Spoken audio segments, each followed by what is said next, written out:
Welcome back to Our Issues Milwaukee. I'm your host, Andrea Williams. Our focus this morning is on the protests that we've seen happening across the country, as well as right here in Milwaukee, following the recorded homicide of George Floyd at the hands of a now ex-police officer in Minneapolis. And my next guest is State Senator Lena Taylor, who represents the 4th Senate District. How are you, Senator Taylor? I'm good, staying safe, wearing my mask when I'm out and my gloves, and hand sanitizer has become one of my necessities, right? Lifestyle now. It is definitely a lifestyle. It is. Like, we laugh, but it's the harsh reality of it all. But Senator Taylor, I appreciate you being here to talk about such an important issue. As an attorney, a politician, and the mother of a young Black man, tell us what's on your mind when you witness all that has happened in the last few weeks. First of all, I understand why people are marching. I understand the frustration with social justice issues and correction reform issues and the need for police training reform, conversations, and really the type or tactics that police use in policing, especially in urban centers and with Black people in particular. And being a place where we lead in mass incarceration and we have stop and frisk policies that have had our city sued by the ACLU, and the Department of Justice has come in and made recommendations of what our department needs to do. So I understand, and I also have a level of my own frustration because we have not done the things that have been identified that we need to do in order to create the change that needs to exist for people like my son, who, when he was 15, was stopped by the police for taking a turkey to a neighbor.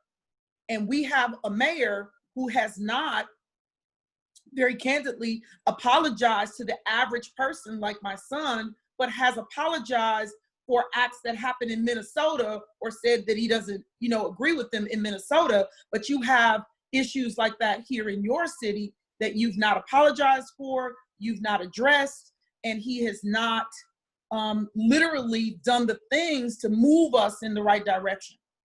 Yeah, I remember you were on this show and you shared the story about your son wanting to take a turkey over to one of your neighbors, and because he was running with a turkey, he was actually stopped by police, put in the back of the car, and somewhere along the way, when he said his mother was Senator Taylor, well, that changed the way that story went. So we understand the frustration that goes along with not only that, but also the frustration of this being yet another killing of an African American caught on tape. We've seen it over and over and over again. And I guess I do share some hope in seeing that people are finally reacting to it from all aspects of our society. Because to be quite honest, I remember debating with people about Colin Kaepernick and why he took a knee.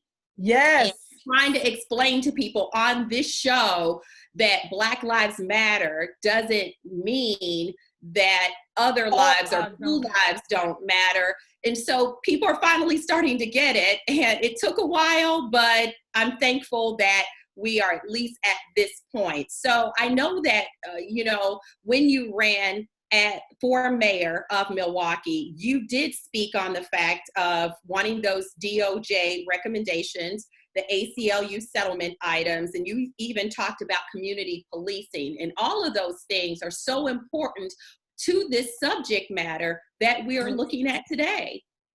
They are, and very candidly, if we want the individuals not to get into a unrest and for people to stay at peaceful protests, then we have to remember something that Martin Luther King told us, which is rioting.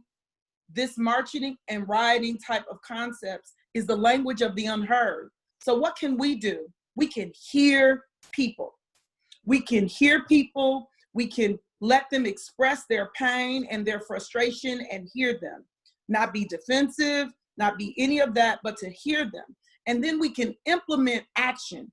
No more promises about what can be done. Right now in this city, there are 4 positions on the Fire and Police Commission that the mayor can fill. 2 that he's refused to fill for more than a decade, and 2 where people's terms are up and he has not adequately vetted people and put people in place in those new spots. Why is that important? Because the policing, so to say, of our police department is done by the Fire and Police Commission. They do the hiring, the firing, the training, the recommendations through the executive director and that board. So as a result of that, it becomes extremely important that if the marching that individuals are doing, the protesting that people are doing, if it's going to have meaning, if it's going to be purposeful, then we are going to need to change the entity that holds our police departments accountable. And clearly we need to do that because people have protested peacefully and we've had them charged at aggressively, and that's concerning. Yeah. There are things that people can do, because what none of us want to see done is this go away with the headlines. We see how quickly the headlines change from everything COVID-19 to this very important subject. So we won't allow, or we cannot allow this to change with the headlines. So there are things that people who are watching can do to stay in the fight for change. What are some of the things you would suggest they do? Well, one of the things that you can do is to participate in the Fire and Police Commission meetings, so that what you can do is see what are they talking about, what things are they doing, and you can weigh in as a resident, as someone who lives in this community and who cares.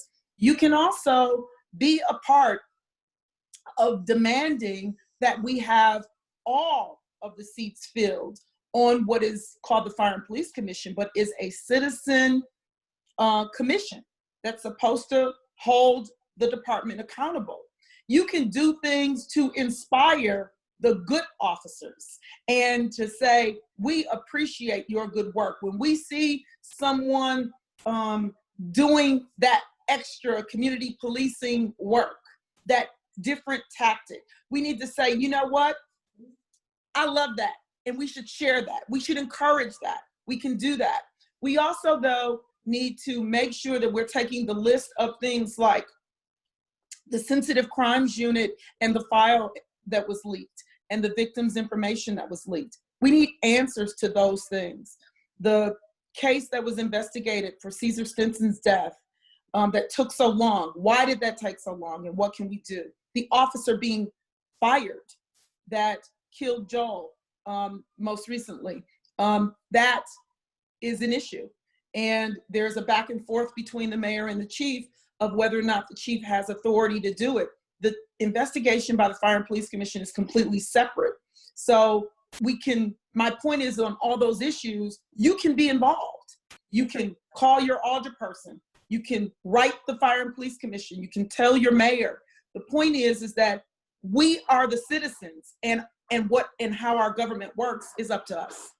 Absolutely. And of course, we need people to vote. Thank you so much Yes. for your time. I appreciate you. You already know that. And of course, we just want everybody to know that State Senator Lena Taylor will be up for re-election in August, right? And she represents the 4th Senate District.